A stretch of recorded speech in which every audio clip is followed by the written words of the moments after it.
Ma'am. हाँ गौरिका। आपको पता है कि डोनाल्ड ट्रंप बहुत जल्द यूएसए के प्रेसिडेंट बन जाएंगे। तो गौरिका, तुमने सोचा कि ट्रम्प की प्रेसिडेंसी से इंडियन स्टॉक मार्केट पर क्या इम्पैक्ट होगा? हाँ, काफी सोचा है, लेकिन काफी अनसर्टिनिटी भी है। आपका क्या ओपिनियन है? देखो, पॉजिटिव्स की बात करते हैं। ट्रम्प की पॉलिसीज का फोकस डीरेगुलेशन और टैक्स कट्स पर होता है, स्पेशली बिजनेसेस के लिए। अगर यूएस कंपनीज को फायदा होता है तो हो सकता है ज्यादा इन्वेस्टमेंट्स इमर्जिंग मार्केट्स जाएं, जैसे इंडिया। सही बात है, लेकिन ट्रम्प का अमेरिका फर्स्ट एजेंडा भी तो है। इससे ग्लोबल ट्रेड्स को काफी नुकसान हो सकता है, राइट? बिल्कुल। अगर वो हायर टैरिफ्स इम्पोज करते हैं या ट्रेड एग्रीमेंट से बाहर निकलते हैं तो ग्लोबल सप्लाई चेन्स डिस्टर्ब हो सकती हैं। इंडियन सेक्टर्स जैसे आईटी और फार्मा, जो यूएस मार्केट्स पर हेविली डिपेंड करते हैं, उन्हें काफी इम्पैक्ट हो सकता है। स्पेशली आईटी कंपनीज को यूएस से रेवेन्यू का मेजर पार्ट आता है। अगर ट्रम्प की H-1B वीजा रूल टाइटन करते हैं तो इंडियन टैलेंट को डायरेक्टली नुकसान होगा। वही तो।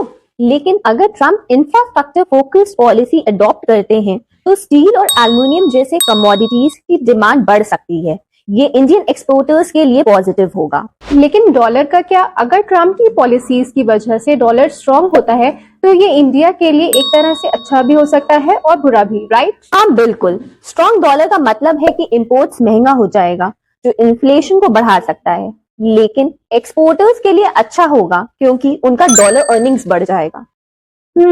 और एफडीआई और एफपीआई, आपको लगता है ट्रम्प की प्रेसिडेंसी से इनका फ्लो इम्पैक्ट हो सकता है? पॉसिबल है। अगर यूएस ज्यादा इनवर्ड लुकिंग हो जाता है तो कुछ ग्लोबल इन्वेस्टर्स डाइवर्सिफाई करने के लिए इंडिया जैसे ग्रोइंग इकोनॉमीज में इन्वेस्ट कर सकते हैं।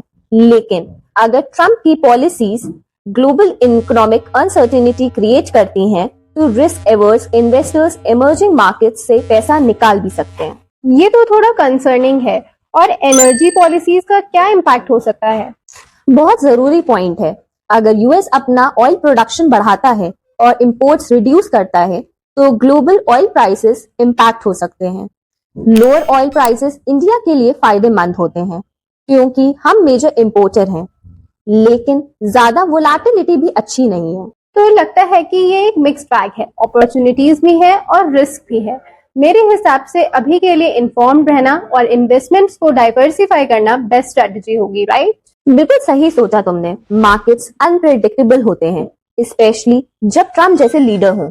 ग्लोबल ट्रेंड्स पर नजर रखो और याद रखो कि लॉन्ग टर्म फंडामेंटल ज्यादा मैटर करते हैं शॉर्ट टर्म वोलेटिलिटी के कंपैरिजन में। थैंक्स मैम, ये सब समझकर काफी हेल्प मिली। Any time Gaurika, let's see how it unfolds exciting times ahead.